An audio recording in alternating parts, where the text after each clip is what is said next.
Добрый вечер. Спасибо, что пришли на лекцию. Сегодня для вас будут читать лекции Мэтт Уэйд и Кевин Палмер. Они представляют студию Kin Design, которая специализируется на интерактивном дизайне. Также они ведут воркшоп по виртуальному музею для Политехнического музея. И, в общем, сегодня они прочитают вам лекцию. Thank you, Jenny. Thanks everyone for coming. So we are Kin. I'm Kevin Palmer, and this is my business partner, Matt Wade.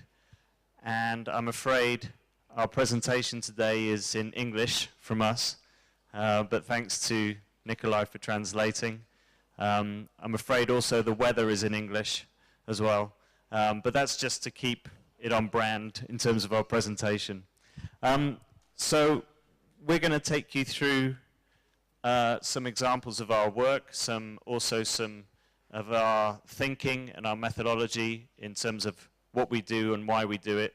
And we've got a few example slides and movies as well, and then we'll have questions at the end.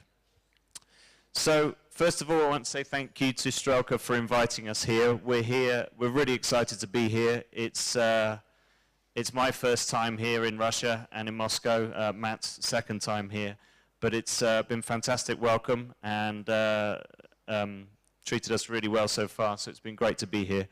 The reason we're here primarily is to run a workshop in virtual museums. And this is an image from the work that we've been doing so far. We've got two of the students with us today, so Ira and Tim, thanks for coming. And we've been running a workshop since Saturday and in the evenings here, and we're presenting on next Saturday. The workshop is based around the Polytechnical Museum in Moscow, which, as some of you may know, is being closed for refurbishment. And the project is looking at how we can keep the museum alive online while the museum is being refurbished. And we're looking at all issues of how a museum can represent itself in a virtual space while the physical space is being renovated. It's been a fantastic project so far. The students have been really enthusiastic, and we're really interested in the sorts of the things that have been coming out of it so far, and hopefully going to put together a really interesting and engaging presentation on Saturday. So why are we called Kin? We're really interested in people and things around them and how human beings interact and relate with each other. So we're interested primarily in human relationships and how human beings relate to objects around them and the spaces around them. And this really is at the heart of our work, and everything comes out from that. We are seen as a technology company. We are seen as an interaction consultancy, an interaction design studio, but technology doesn't lead what we do. It really is about human communication and telling the right story and using the right medium for that. Also, the reason we're called Kin is because of our network of people who work for us. It is, use a bit of a cliche, but it is like a little family. We do have a 4th-floor studio in Farringdon, which is in the center of London, very close to the central part of London, also close to the financial area of London, but also close to the Old Street area of London, which has been termed a kind of one area that's been coined the digital roundabout. So there's lots of digital agencies that are around there. And we're nicely placed between those areas. And so, as I said, we have 4 floors to our studio. This is the 1st floor space and some of the people who work for us. On the next floor up, we have a workshop. This is Tomomi, who is one of our designers, who's from Japan. We have a workshop space where we can prototype and we can build proof of concepts for the interactive installations that we do. And we can do very quick prototyping to prove an idea and a concept that we can present to our clients. Next floor up, we have a small sound studio, and this is Nick Ryan, who is a sound designer and a composer, and who works for us, but also is involved in his own project work as well. Nick is an amazing guy, very talented composer and sound designer. He's done some really pioneering work recently in 3D audio, and he has been just recently put out a iPhone game. If any of you have the iPhone 4, then there's a game out there called Papa Sangre, which Nick created all the sound effects for. It's the world's first sound-based game. It's non-visual based game where you move a character around a sound space, reacting to sound effects that you hear through the headphones. It's really amazing, called Papa Sangre, so I urge you all to download it if you have an iPhone 4. And then this is our top floor studio and some of the designers who work for us. This is our main studio space that we moved into originally. So we have about 6 full-time staff. We have 2 programmers, 2 designers, and Tom, our studio manager, as well as myself and Matt. And we have a selection of other companies that work for us, individuals and small companies as well, and freelancers who work for us, such as John Nussey here, who is a creative technologist. John does his own work as well as working for us, and teaches Arduino, if any of you know Arduino and processing, and is at home with a soldering iron, pulling toys apart and putting them back together again and making some really interesting electronic devices which react and interact with the computers. And so I'm going to pass you over now to Matt, who's going to take you through the next part. So, yeah, as Kev said, we have a series of people with different skills that work with us, only a small handful who work full-time. And we largely do 3 things. We make things for people to communicate their idea or product. This is a table we made, which I'll show you in a bit, for an exhibition at Arup Engineers in London. They are an engineering firm made famous for the Sydney Opera House and a lot of the bridges around the world. We do work with products and services and technology companies. This is some research work we did for Samsung, where we were asked to look at the future of video conferencing, and we made a series of nonsense objects to explore the idea of how people might use video as they move about the city. Then we do our own research work. This is a piece of research we did looking at the way people sit on the arts, an area of London called the South Bank, and it's an arts complex, and we explored the way that people use seating and so on. And then lastly, we do full service experiences from the start design, where people do a pre-visit experience on the web, all the way through to downloading books as part of their experience. This is e-books we made for Kindles for the National Maritime Museum in London. That every time someone visited the museum, we sent them a free book. Going to talk quickly about some of our influences. This is Ken Garland and his studio. He influences the way we think and organize our content around us. We work in a very immersive, obsessive way, where we gather lots of pieces of work. We cover the walls in work. And also, there's a lot of very serious design studios in London, and we're not interested in being very serious. He's famous for writing he's famous in the UK for writing a manifesto about design and challenging what we do as designers. It was republished about 10 years ago, and he had lots of famous designers sign it in the 60s and then again in 2000. We've written a manifesto ourselves, which I can tell you about if you want at the end. Then, does anyone know who this is? It's Buckminster Fuller, and we love Buckminster Fuller because he tried for a long time and failed, and later on in his life, through education and so on, his design started to become very famous. Obviously, the geodesic dome, which we see in Destructor of Things, from theme parks to power stations and so on, but also the way he thought about the way we should organize life and how it relates to the earth. And he believed in a sustainable approach to living. But probably on the sustainability, the person that's influenced us most is Victor Papanek, who was an Austrian who studied in England and then worked as a professor in the United States. And he looked at the impact of the things we make on people and taught sustainability. And Kevin and I both studied sustainability in the 90s, before it was as cool as it is now, and it's influenced a lot of the way we think. And we've turned down working with people like BP and some of these companies when we probably could have made a lot of money. Instead, we're poor, but we've got integrity, I think. And then lastly, Alan Fletcher, probably because the way he changed British graphic design from being advertising guys to looking at the world upside down. And he's a huge inspiration to us, the way he gathered things around him and created compositions and images. And I think that mix of people who care about aesthetics, but people who don't care about aesthetics and care about other things and the way we use things influences the way we think.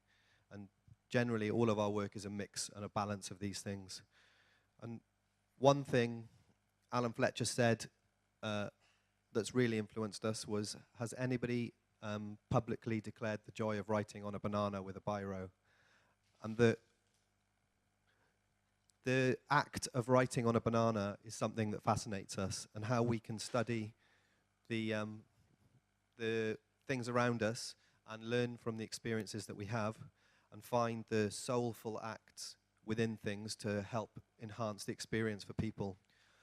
And the soul within objects and things, I'm going to show you in one short piece here that is by a photographer called Nick Knight, an art director called Nick Knight in London, who has a studio with Peter Saville called Show Studio. And he made a short film animation probably about 10 years ago called Jaywalk. And it's an abstract piece. Here it is. It's going to move in a minute. And there's a lovely moment in it where you understand what's happening, and it has a lovely soul and something that's influenced us a lot.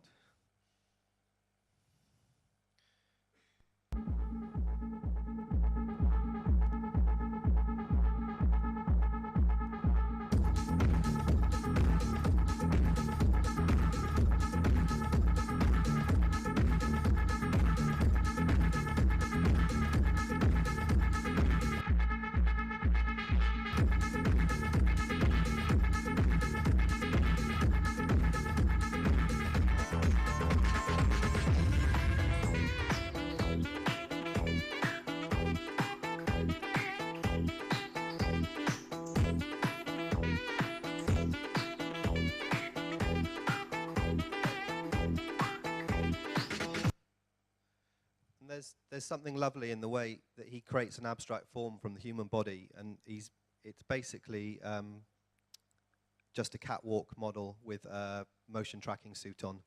And there's something about the soul of a piece of communication which really fascinates us, and the behavior of things. And I'm going to show you some of our work now. And the first thing is a promo, which is a word we use for like a pop video. A short pop video for a musician called Actress. It's actually a guy, but he calls himself Actress.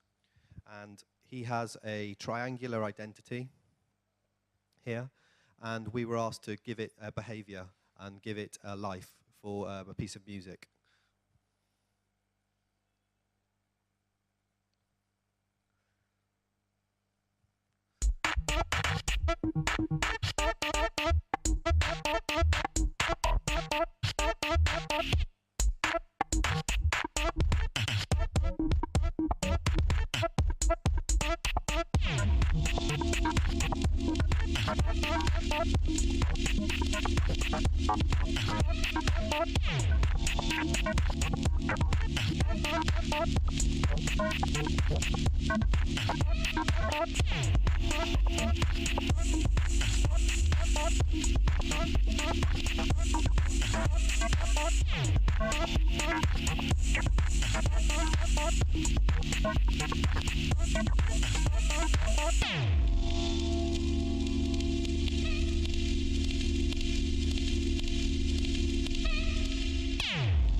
And a lot of the work we do, we show on our website, and it looks very.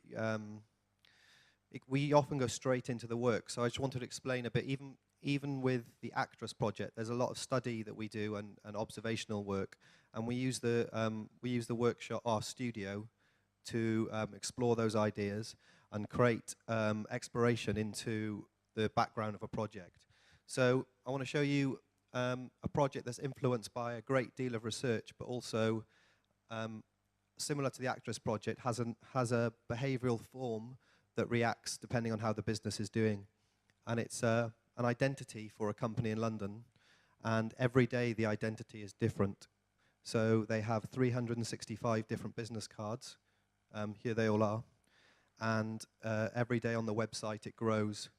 And it was for a new business that had no work when they started, so we designed the idea that it starts very simple, and every day it gets more and more complex as they start to grow as a business. I'm going to show you a little film of the work we did.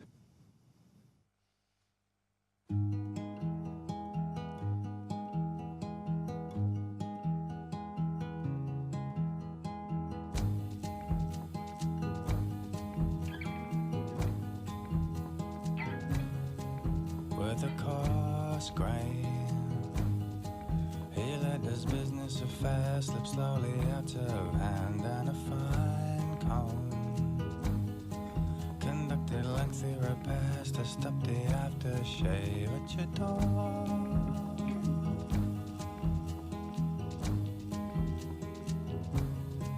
Keep your eyes open.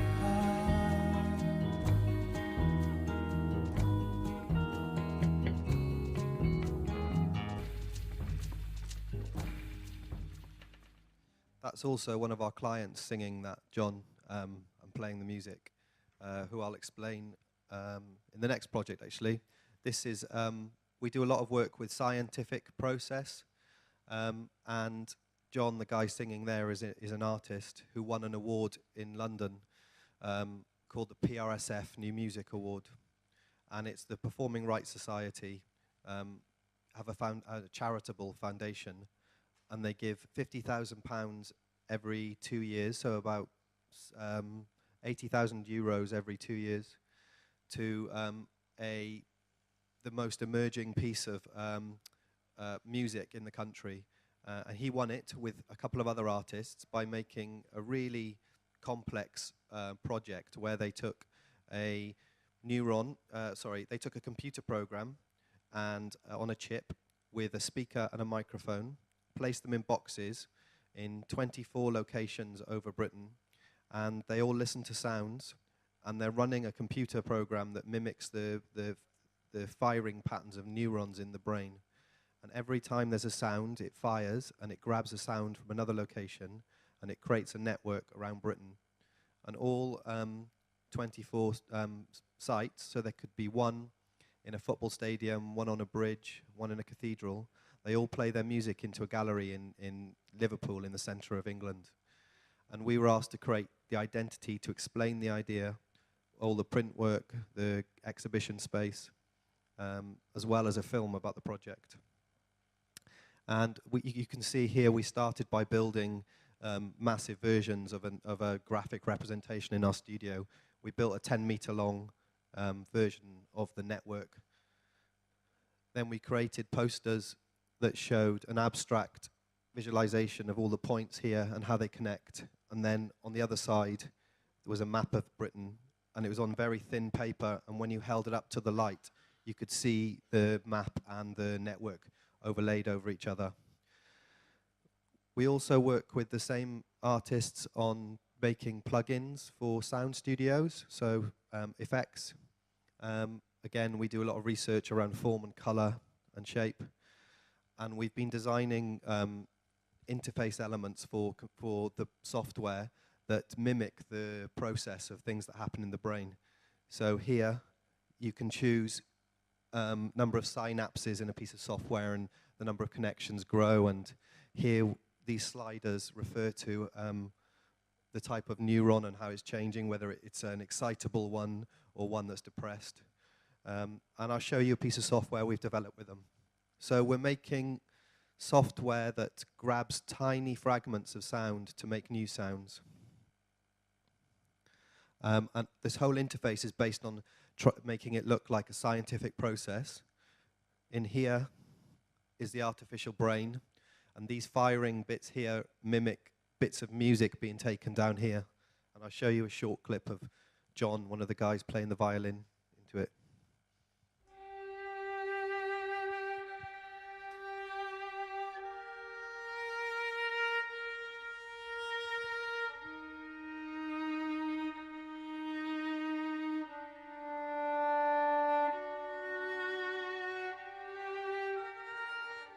So the piece of software is about exploring new patterns in music, and we're working with the band Radiohead on it.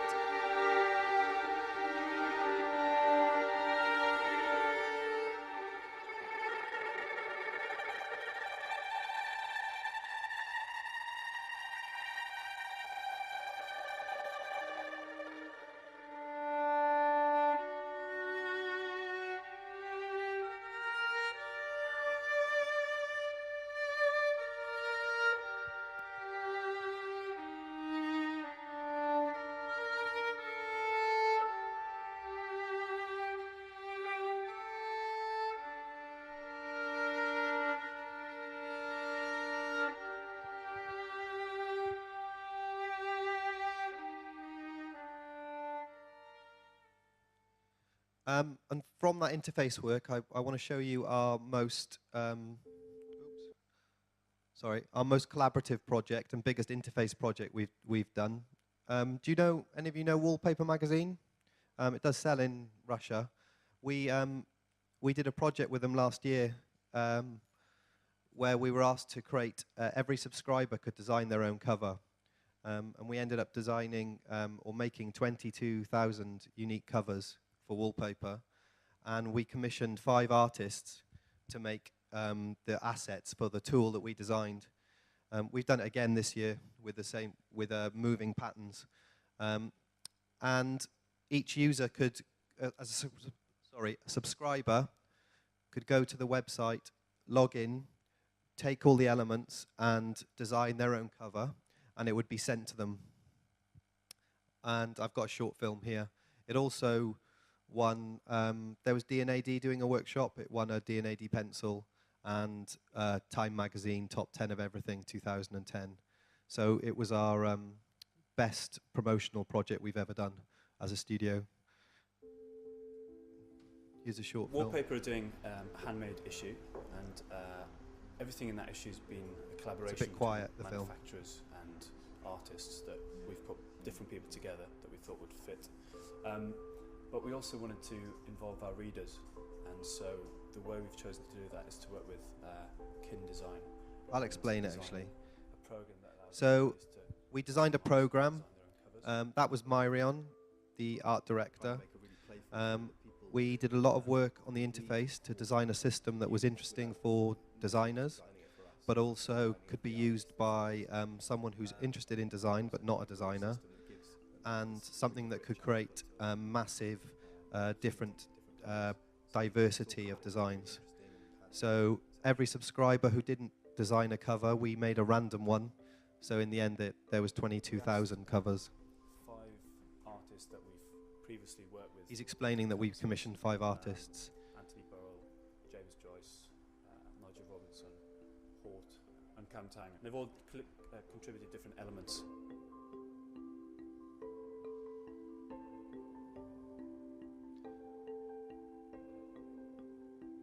It's So each one of the different sort of elements have sort of different most challenges. challenging because it was we had to work with an existing process that a magazine has, and the inside of the magazine is printed with a lithographic process, the standard offset machine.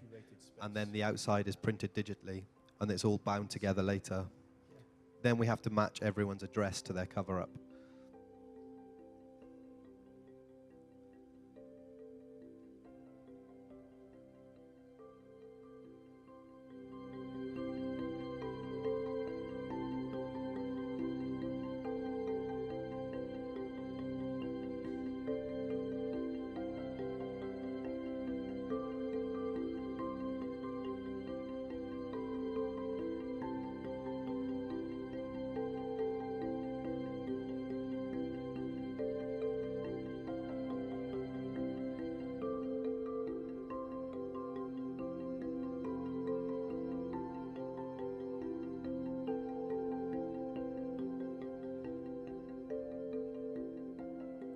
We should probably also say that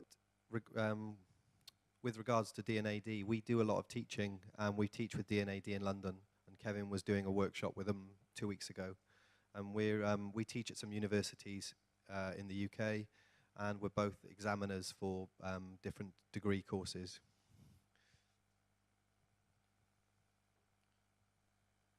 And then one of the main projects for us that looks at the experience of using something. So back to the point of the writing on the banana. Arup, the engineers, asked us to design a table for an exhibition about bridges. And they wanted a multi-touch table with blocks and so on. And we decided we didn't think that was right. And instead, we made a very simple thing for them, which was making an experience the same way a child might look at an experience. And we designed a piece of furniture that has 2 maps here, either side, and then in the middle, you pull the table apart, and in the middle is different bridges. And depending on how far apart the 2 pieces of land are, it shows you different bridges from around the world. It's best if I show you a 30-second film.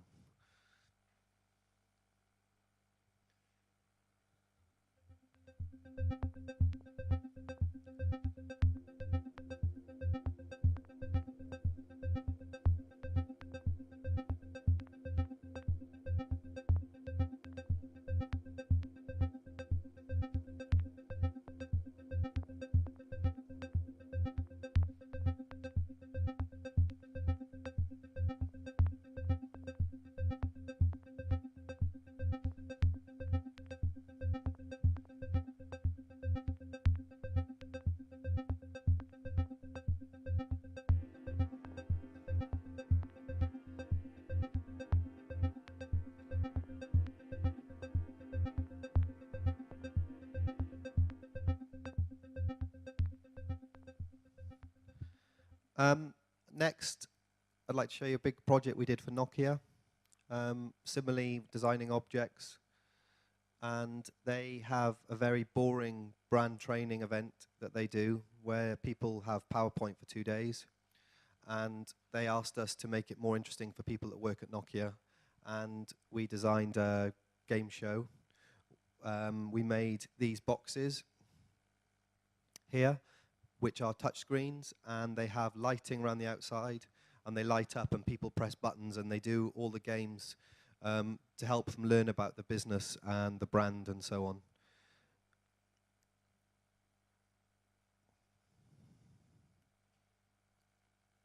So we designed all the classic games that someone might do in a workshop with answering questions and sorting activities and so on.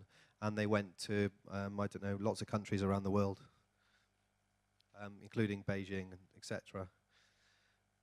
And next we're going to talk a bit about some environments we've designed and how a simple story in the environment has helped bind or create an idea for us as an experience. And this is probably where most of our work is going now, in the design of environments and digital spaces.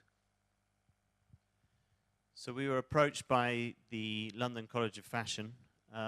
This is a project that we did for a professor at the London College of Fashion called Professor Helen Story. Helen Story used to have her own fashion label in the late 80s and early 90s. She moved on from being a commercial fashion designer to being more involved in teaching and more involved in the science of materials and looking at different materials and fabrics in terms of their technology and the way of moving them forward. She was awarded an MBE for her work, and as a gala presentation was put on in her honor for one evening. So we were asked, with a very small budget, to create an environment for this event. We were given a space which had 4 plasma screens on the wall, probably a wall about the length of this piece here, and Helen gave us a big pile of her work, ranging from a load of front covers from Vogue magazine to dusty old VHS tapes of her being interviewed on some of the primetime TV shows in the UK. So we took all this media together and we created 4 DVDs that played across the plasma screens, showing her work in chronological order. But we didn't just want to show the work on the screen. We wanted to create more of an environment for the space. The identity that she had for the section of the department that she worked in at the London College of Fashion works on these tessellated shapes. So we took that as inspiration, and very cheaply, in fact, we used tracing paper and a system of origami called modular origami to create these tessellated forms and shapes. We then built them into a structure which linked the 4 screens together, and by putting LED light behind the tracing paper, which changed in different color palettes throughout the evening, it created this linking theme throughout her work.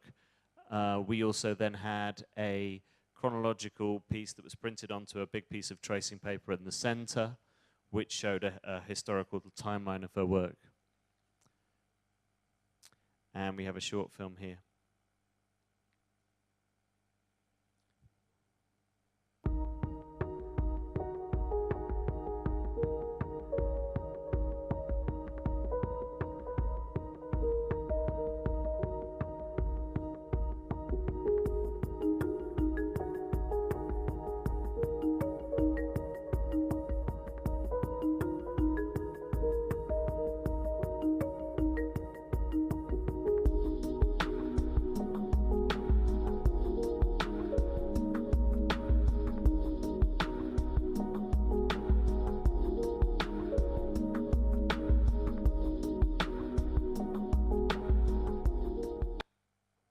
I think it's important to mention that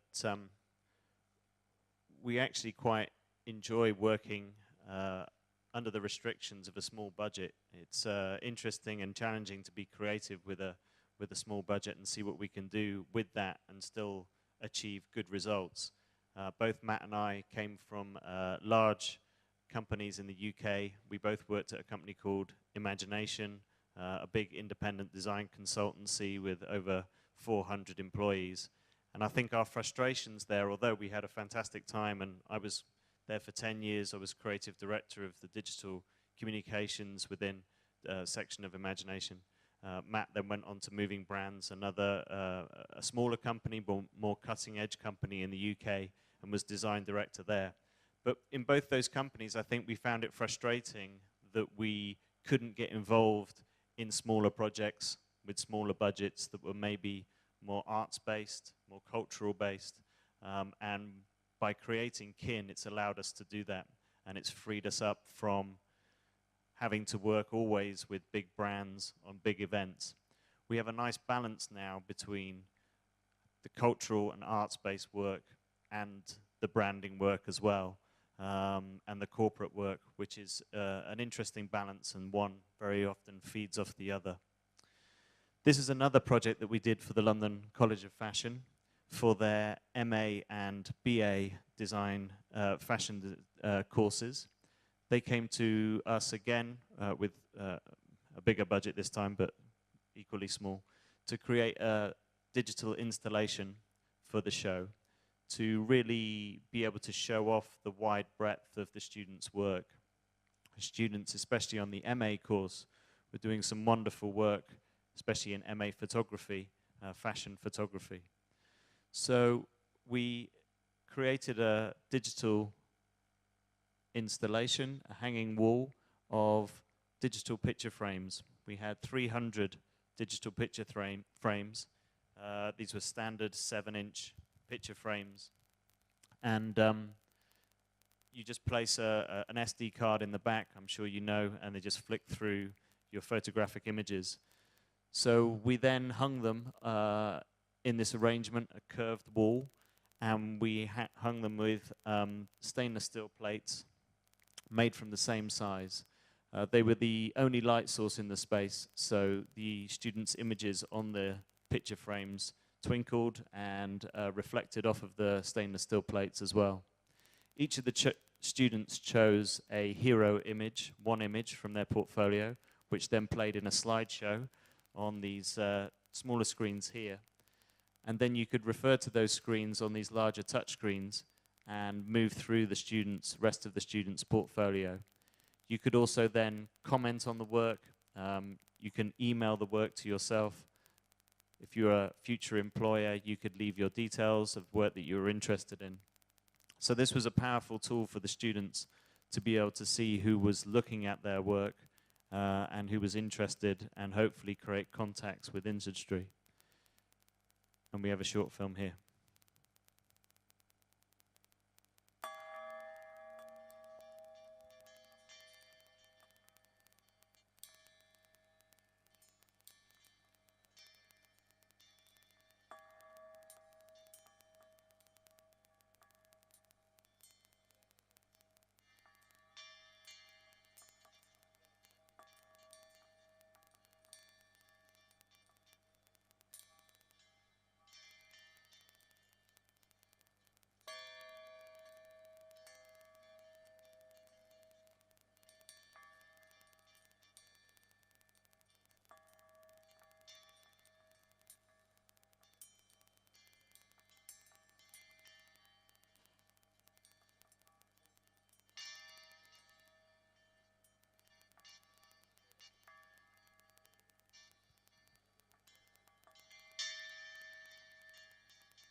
So it's interesting, we find it interesting to use objects that are familiar, but in unusual ways. So taking tried and tested technology, like a digital picture frame, but using it in an unusual way. So that was the work for the London College of Fashion. Another fashion project for cassette player. A very cool young female designer in Britain. We first did this in London Fashion Week in London, then in a few different arts complexes in London, and then we also did it in St. Petersburg at Yotta Space. It was an interesting project for us. She's a really interesting designer, and she wanted a video booth for making Japanese videos, like stickers, like when people in Japan go into the street, take pictures of themselves, and they make stickers with graphics and so on. And we made a version for her that uses video instead, and you create little GIF animations. This is Carrie, the designer here. This is Shane with his son, who is the director of 1.0. He commissioned us to make it. And here's again another short film.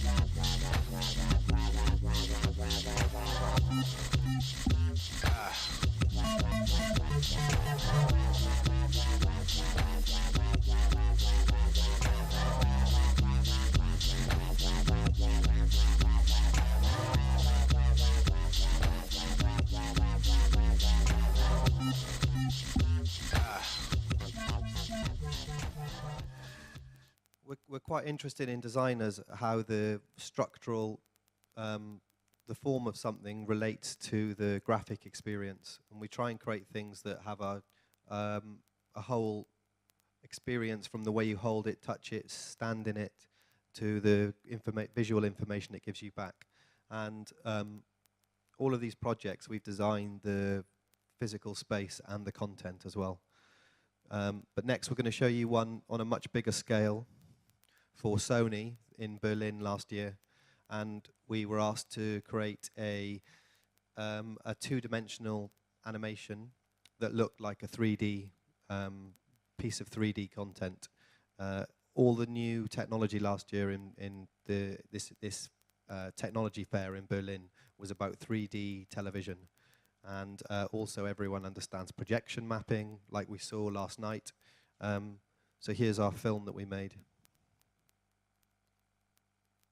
It was all about the idea of surprise and twists.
So this is going on. We're getting bigger and bigger in scale, we've realized, with the work that we're showing here. So that was a massive projection wall for Sony, and I guess this is the biggest project we've done to date in terms of size. This is the Manchester Museum of Science and Industry. I guess it's one of the reasons why we're here running the workshop that we're running at the moment, because there are a lot of similarities with the museum in Manchester and the Polytechnical Museum here in Moscow, and lots of similarities in the work that we did for them. So the museum was seen as quite a tired and quite an old museum. It's actually based around the world's first railway station, the railway that used to run from Liverpool to Manchester. They have a short part of that railway still in existence, and they have a replica steam train which drives back and forth and takes kids on little journeys. All the goods buildings, the warehouses around the station, then have been renovated and now are filled with the exhibits from the museum. And the museum tells the story of, in many ways, Manchester's history, that it was at the forefront of the Industrial Revolution, all the way through to the present day and the media revolution that is happening there now.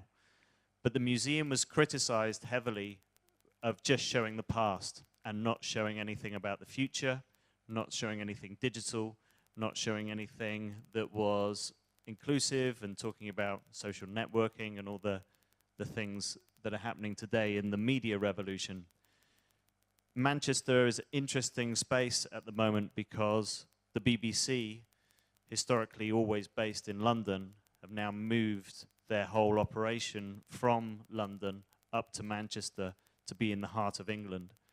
And there are lots of leading innovations happening in the Manchester University as well. Leading innovations in science and technology, in nanotechnology, in biocomputing, for example.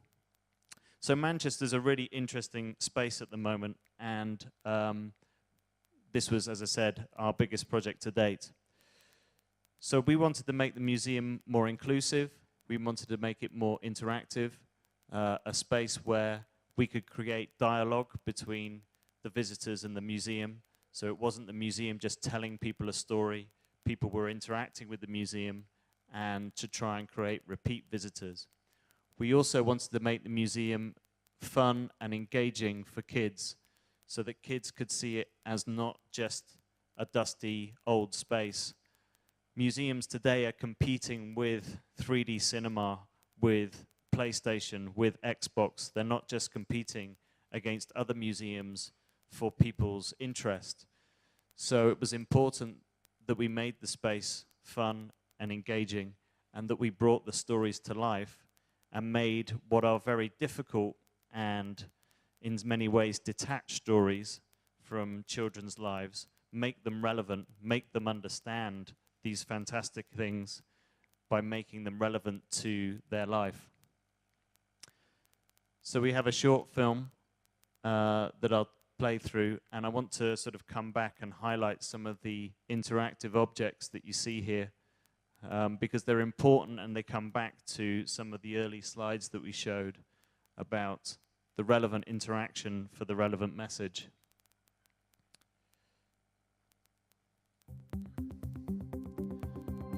So as I said before, it's a 20,000 square foot site. You come into the space and you are given a barcode card, which is your way of interacting and unlocking all the interactives in the space. You come up to these registration posts, scan your card, take your photograph, and then you can put in your first name, your email address if you want to, and then drag and drop your interests of the things you want to see.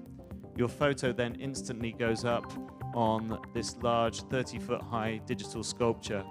We have 24 key dates from Manchester's past with 24 pioneers and scientists, and your face is then amongst them. So we're saying to the children that you can be the pioneers of the future.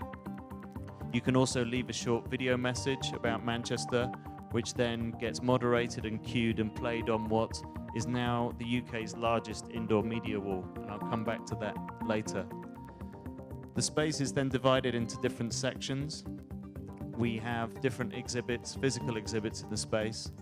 This is the Avro F plane, which is the world's first closed cabin monoplane, and it has an interesting way of steering using a technique called wing warping, where the whole shape of the wing is changed and altered to create aerodynamics to move the plane left and right. So we created a sculpture where you can rotate the wings left and right and move an animated plane on screen and get a high score. One of the most interesting exhibits is this replica of one of the world's first computers from 1948. This is the baby computer, which you saw in the background there, and we're using the world's latest computer, the Apple iPad, to tell the story of it, using binary memory games and also a game here where you can create your own love letter, randomly generated sentence creation algorithm, which the scientists created. We also did all the graphics, physical design and branding in the space, including that large stencil cutout metal wall which you see there. This section is all about energy, and in the 1960s there was an experiment done in Manchester called the Zeta experiment, where they tried to create nuclear fission. And here we've got an interactive table where 6 players can play against each other, creating the same conditions that were created inside what was like a Hadron Collider or the CERN Collider ring. You create a plasma ring and you have to burst that energy ring to win the game. This section is all about microscopy, and we have the electron microscope as the exhibit here. You can use these cards, which have an image printed on the front face, place them on a scanner, and see an electron microscopic image of that element. Some of those elements are, you have to guess what it is. Importantly here, in front of the screen, there is an empty space, and deliberately so that the museum can hire out this space for events, product launches, and musical events. Bjork recently launched her new album in this space, and it creates a lot of revenue for the museum now, which is really important, as in the UK, the arts especially are being heavily cut by the government. Then at the end of your experience, you go home, you take your barcode card home with you, you type in your unique number, up comes your photo from the sculpture, your movie, all the high scores from the games, and the museum can then start to link you to other areas of interest and start to create that dialogue with you. So we're very much interested in creating pre-experience, the actual live experience itself, and then a post-experience as well, and how you can keep that cycle going. Okay, so last project now I'm going to show you, which is for a museum as well, and it's for the National Maritime Museum in London, which is our museum of our history of the sea and all the trade with other countries. We were asked to design a lounge area, not a gallery, but a lounge area where people can sit and learn about the archive. In Britain at the moment, museums, their budgets are being cut, but they are getting money to preserve objects and to digitize their collections so people can access them online. And we had to tell the story of why the digitized archive is important. So we did four main things. One is the creation of the space itself, which has wallpaper that we designed. And the wallpaper is a mix of old, beautiful objects that we found in the archive, like maps, mixed with modern visual language from modern mapping, like Google Maps, and some of the interesting modest map work that's happening in California. And then we designed the furniture that went around. This experience here, which is called the Compass Experience, which is like the card experience Kevin showed, and you go around the museum and you collect objects, and then you can put them in this pod, or you can go home and put the number in, and you can learn about the objects and all the people associated to that object. So we try and tell the story of the objects through people's stories. Then this wall at the back, which is called the Horizon Wall, and it has 5 screens wrapped around, and we have 4,000 images from the collection, and you can go through them like a seascape with a big giant silver bull. And then lastly, there's an interactive plan chest. So a plan chest is the object where they keep all the pictures and diagrams of boats, and we designed 2 drawers that you open out, and you can look at objects from the collection in the drawers, digital drawers. Here's our design render, and here's the real thing. You can also see here on the wall, there's an LED display that comes through the wall. It's like a secret display. When someone selects an object on the drawer, you can, it shows the catalog number from the collection through the wallpaper. Here you can see somebody using the drawer. We do a lot of, as well as create all the content and so on, we have to do a lot of very technical work on creating flat elevations and technical drawings and so on, and then detailing the way things will look. So here's a selection of our artwork that was sent to print. This is a piece of artwork, and then here's the real thing in the environment.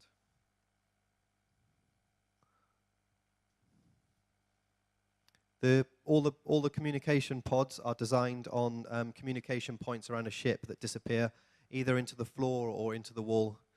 And when you collect something around the museum, you use one of these, which stamps the card, and it's based on a a ship telegraph, which is one of the devices that told you how fast or slow you were going. And here's the trackball. So here's our prototype for the card. As in Manchester project, we've done another one for another client for Nissan, but we're interested in the fact what these objects mean as souvenirs. And in the Manchester project, we discovered that a lot of people were dropping them on the floor outside the museum. Even when there's waste baskets and bins, they still put them on the floor, which, as well as break our hearts, is a terrible thing for people to do, and we want them to value it. So in this museum, we designed a stamp, like an emboss inside the machine that puts a little graphic on the card every time you collect an object. Here's the object itself, the stamper. They have these abstract patterns to distinguish them from the real objects in the museum. Here's a real one. And this is how the emboss works. We created 9 icons to categorize all the objects for paintings, textiles, mapping, weapons. And we use them to collect objects. Then you find out about them on the web. We send people an email. And they also get a free ebook, which is based on the decisions they made. So the cover of every digital book is different. Here it is on the Kindle. And that's it.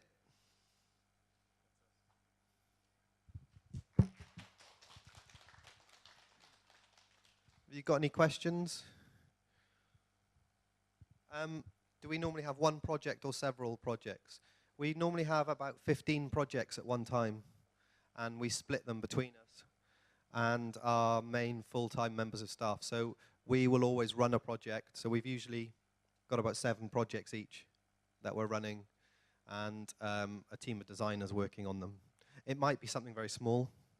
They're not all very big projects. So what's an example? We're making a small film at the moment for a TV ad, and there's some film guys filming and an animator working, and we're not doing, apart from the initial ideas, we're not doing much, but we consider it something we're working on. And we're building some giant zoetrobes at the moment for London College of Fashion. You know, zoetrobes, the spinning drum with an animation inside. They didn't have enough money or space to do a big catwalk show, so that we're making, photographing all the work, and we're making lots of zoetrobes that go inside an exhibition hall, and people can see all the models walking around in the clothes. They're massive, actually. They're how big across? Between these 2 bars, the size of the drum. Yeah, so a big mix, hopefully. Anyone else?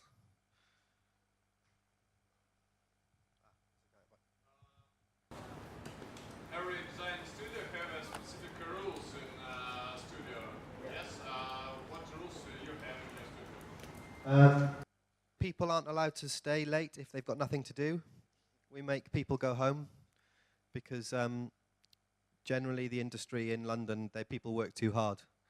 And we want our designers to have a life and go to the theatre and the cinema and meet with friends. So that's a rule.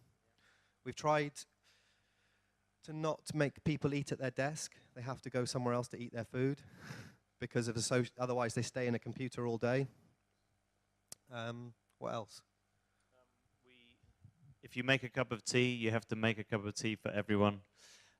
We have lots of sort of social rules like this to sort of hopefully make it a friendlier environment to work in. But we don't, I think probably your question is alluding to a kind of strict design process. I know a lot of design studios that have a design process that they adhere to very strictly. And we have a very loose process which often is the same for each project. We always embark on a period of research first, no matter how big, how quick a turnaround a project is or how big or small it is. And everything comes from research. But we don't have, I've worked in companies before where they have a kind of discover, define, design, deliver, and they have to go through these stages, and it helps them sort of make something that is subjective, quite objective, and it helps them in a financial way to be able to bill the client at these different stages. We don't we try and keep it a bit more organic, and we try and work more in cycles, where we do have different stages, but they feel more like cycles than they do feel like a strict process that you're going through. Yeah, we base that a bit more on the way a software development company might develop software. So we let the designers, at the moment we've got a project for mobile learning in a museum where people take tablets around and they can see augmented reality around the museum, so extra exhibits that aren't really there. And the developers, the guys designing it, the developers, we let them work for 2 weeks without speaking to them, and then they present their work and we critique it, because to stop us controlling their work. And when we do that meeting after every 2 weeks, we can be very strong with them and say, no, this isn't working, this is great. But we let them have the freedom to explore every 2 weeks without intervention. And we're trying to be more like that, actually. Oh, and we have formal things like they have to name things a certain way and structure their work a certain way when they order it and so on.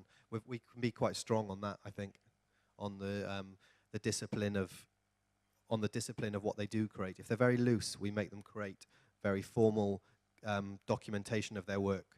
You can see we have a lot of films, and it's because we make everyone document their work as they go.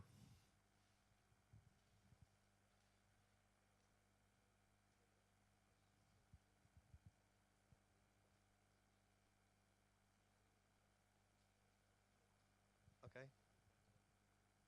Thank you.